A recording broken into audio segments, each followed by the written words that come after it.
Good evening friends, I am Aman Kumar. Welcome you again at the platform Chahal academy. और आज हम लोग अपना 16th सेशन जो मॉडर्न एंशिएंट हिस्ट्री का है वो हम लोग लेकर आए हैं। और आपको मैं बता दे रहा हूँ कि हम लोग इसमें अरिहंत का प्रीलिम पॉसिबल और घटना चक्र ये सारी चीज़ों को कर रहे हैं, उसके प्रीवियस ईयर क्वेश्चंस को कर रहे हैं। तो हमारे सेशन से जुड़े रहिए और इतिहास के प्रश्नों का मजा लीजिए। तो आज का सेशन का पहला क्वेश्चन जो हमारा है वो है, Charvaka philosophical system was also called.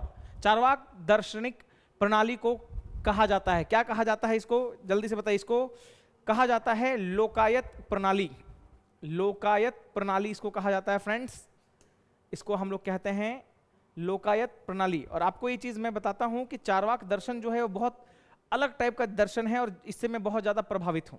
Charvaka पित्वा पित्वा पुनः पित्वा ऋण कृते घित पित्वा, मतलब इसका कहने का मतलब है कल की चिंता मत करो, जो कर रहे हैं आज कर लो, कल का पुनर्जन्म क्या होगा नहीं होगा ये सब छलावा है।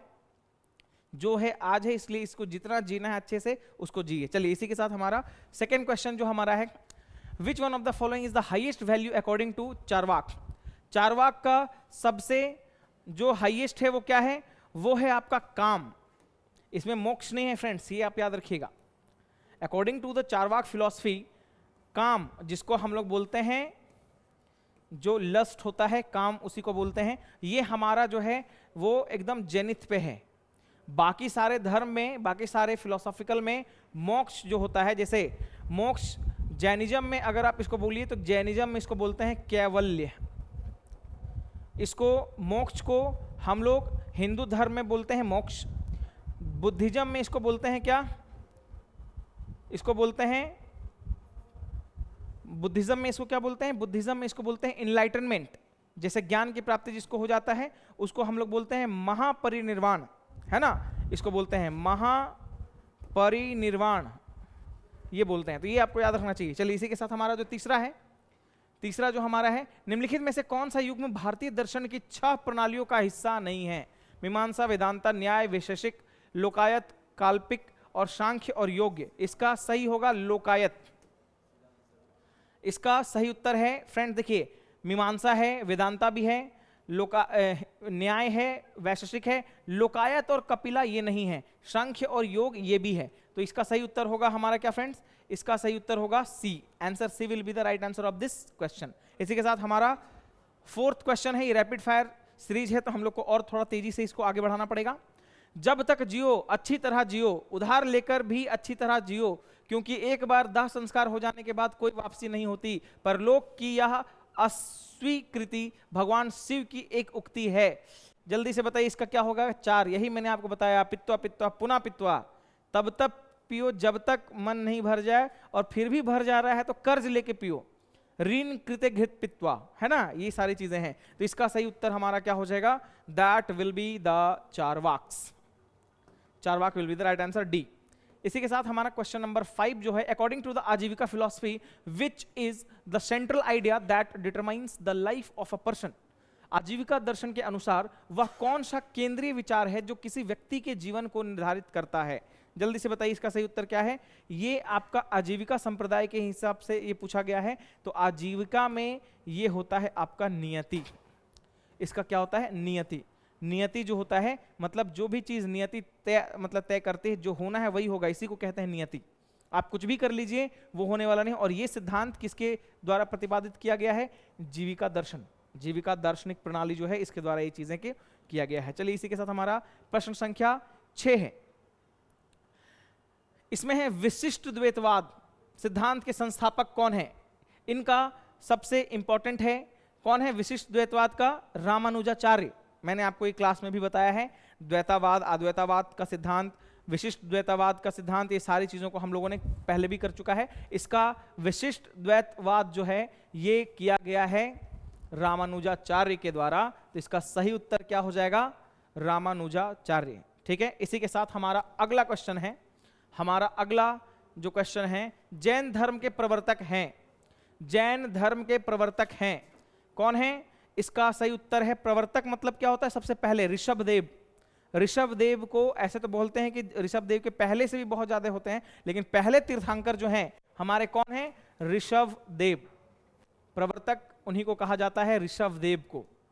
ठीक है, 24वें तीर्थंकर कौन है, वो हमारे हैं महावीर स्वामी, और 23वें कौन थे, वो हमारे थे पार्श्वनाथ, और 24वें हमारे ये थे। चलिए इसी के साथ हमारा अगला क्वेश्चन जो है, निम्नलिखित में से कौन जैन तीर्थंकर नहीं थे? चंद्रप्रभा, नाथ मुनि, नामीनाथ, संभवनाथ। जल्दी से बताइए इसका सही उत्तर क्या है, कौन से नहीं है इसमें? नाथ मुनि जो है ना, नाथ मुनि इज नॉट अ जैन तीर्थंकर, ठीक है। बाकी सारे जो हैं संभवनाथ, नमीनाथ, चंद्रप्रभा, ये सारे लोग क्या हैं, ये नेमीनाथ हो गया, यहाँ नमीनाथ लिखा हुआ है, ये सारे के सारे जो हैं जैन तीर्थंकर थे, और ये जो आपका है नाथ मुनि, ये नहीं थे। चलिए इसी के साथ हमारा प्रश्न संख्या 9 में हम लोग चलते हैं। Question number 9, Parshvanath the Jain Tirthankar was associated mainly with which of the following places? ये आपको पता होना चाहिए कहां से है, ये आपके होंगे वाराणसी से। आपको पता है फ्रेंड्स कि इनका जन्म का जो स्थान है, और ये बिलोंग करते हैं वाराणसी से। और आपको मैं बता देता हूं, झारखंड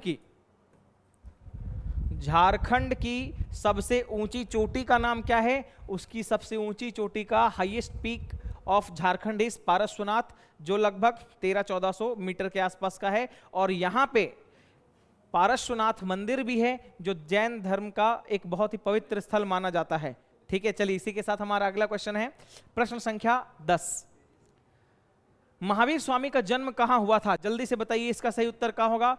महावीर स्वामी का जन्म कहां हुआ था?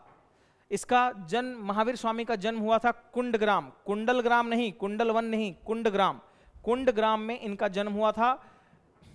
Kundagrama will be the right answer of this question, ठीक है, इसको समझना पड़ेगा आपको। चलिए प्रश्न संख्या 11 जो हमारा है, on the banks of which river did Mahavir Swami attain enlightenment? मैंने आपको बताया था इसका नाम था निरंजना नदी।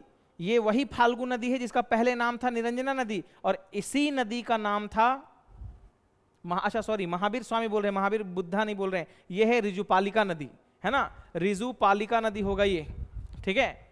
ये महावीर स्वामी, मुझे पढ़ने में थोड़ा गलती हो गया, गौतम बुद्धा नहीं है, ये महावीर स्वामी है। तो महावीर स्वामी को ज्ञान की प्राप्ति हुई है ऋजुपालिका नदी के पास, और महात्मा बुद्धा को किस नदी के किनारे हुई है? उनको हुई है निरंजना नदी के पास, जो कि आपके बोध गया में है, जिसका अभी का नाम क्या है?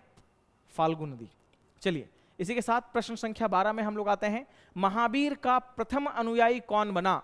महावीर का प्रथम अनुयायी कौन बना? उनका दामाद, जिसका नाम था जमाली। महावीर स्वामी का जो अनुयायी था उनका कौन बना है? जमाली, जो उनका दामाद भी था। तो इसके लिए इसका सही उत्तर क्या हो जाएगा?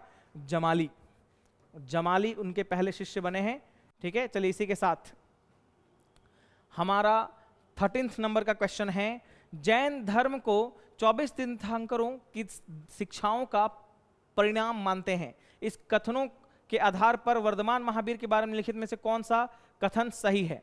ठीक है, The Jain believe that Jainism is the outcome of the teaching of 27 Tirthankaras in the light of statement.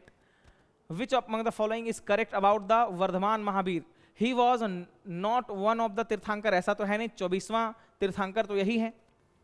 तो ये उत्तर जो हो जाएगा हमारा गलत हो जाएगा, ये तो सही हुआ नहीं, क्योंकि ये भी तो 24वें नंबर के तीर्थंकर है। He was the first तीर्थंकर and the founder of Jainism. First तीर्थंकर जो है वो कौन है?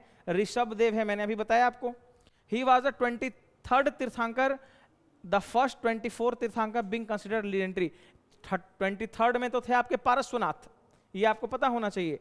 He was the last and 24th तीर्थंकर who was not considered the founder of the new faith but the reformer of the existing religious sect. तो इसका सही उत्तर होगा अंतिम, ठीक है। D will be the right answer of this question, friends. Now, our second last question for today is, Jain धर्म के प्रवर्तक महावीर जी का मोक्ष स्थल कहाँ स्थित है? जल्दी से बताइए, ये कहाँ पे स्थित है? ये आप जानते हैं, ये है पावापुरी, ये है पावापुरी।